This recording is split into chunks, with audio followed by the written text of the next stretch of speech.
आजकल air conditioner लामोहला इस्तेमाल करना पड़ता है और बहुत से लोग एयर कंडीशनर ज़्यादा क्यों इस्तेमाल करते हैं उसका कारण ऑब्वियस है, क्योंकि गर्मी बहुत ज़्यादा पड़ रही है।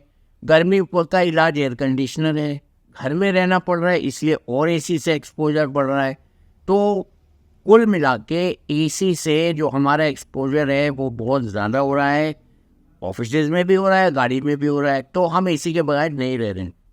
अब एसी के कई नुकसान हैं। यूनियन पब्लिक सर्विस कमीशन के इंटरव्यू में ये पूछा गया एक बार हमसे कि एसी के साइड इफ़ेक्ट्स बताइए। तब इतनी गर्मी नहीं पड़ती थी, 1990 का साल था, तो हमें दो ही साइड इफ़ेक्ट पता थे कि ठंड लग जाती है और थायराइड की बीमारी हो जाती है और वज़न बढ़ जाता है। अब एसी के नए साइड इफ़ेक्ट आ गए।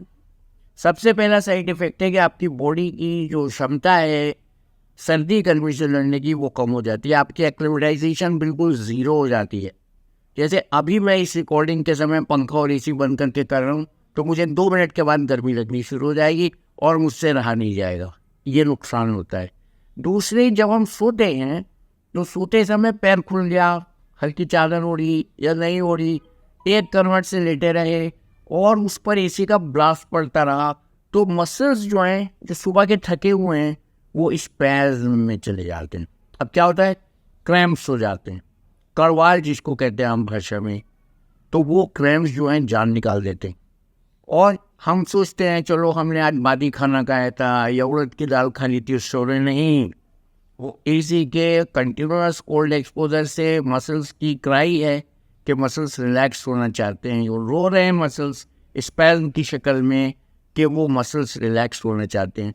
उसका इलाज ये है कि आप गर्म पानी से अपने पैर धोइए, गर्म कपड़े में लपेट के रखिए, थोड़ी देर रिलैक्स करिए, योगा करिए, व्यायाम करिए, नमक की मात्रा खाने में बढ़ाइए और ऐसी चीज़ें न खाइए जैसे अरवी है और कुछ और चीज़ें हैं, उड़द की दाल है जो पुराने लोग बादी बताते हैं, उनका आप पाबंदी से इस्तेमाल करिए कि न खाएं।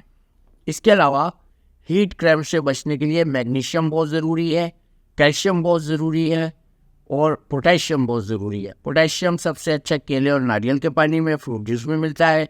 मैग्नीशियम भी फ्रूट्स में मिलता है और कैल्शियम दूध में मिलता है, दही में मिलता है।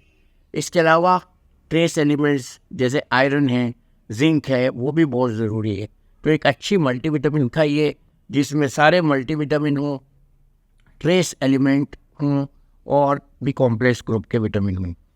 कुछ लोग ये भी मानते हैं कि विटामिन ई इसमें फ़ायदा करता है, लेकिन साइंटिफिकली मैं जो बताता हूँ वो ये है कि लीवोकार्निटीन जो है वो मसल हेल्थ के लिए बहुत अच्छी होती है और ये आमतौर पर कुछ विटामिन टैबलेट्स के साथ कॉम्बिनेशन में मिलती है। तो गर्मी से ज़रूर बचिए, एसी ज़रूर चलाइए, हल्का एसी चलाइए, कम टाइम के लिए चलाइए और बीच बीच में आप एक्टिविटाइज करिए अपने को, एसी के बाहर भी आइए और एसी में भी रहिए। मौसम बहुत ख़राब है, एसी ज़रूरी है, लेकिन कंटिन्यूअस एसी एक्सपोजर सेहत के लिए बहुत ख़तरनाक। हमारे चैनल आई ऑफ ट्रुथ को सब्सक्राइब कीजिए यूट्यूब पर, इसे फॉलो कीजिए फेसबुक पर, इंस्टाग्राम पर, ट्विटर पर और कू पर। हमारे चैनल के बारे में फीडबैक देने के लिए हमें मेल कीजिए ioftruth.6@gmail.com पर।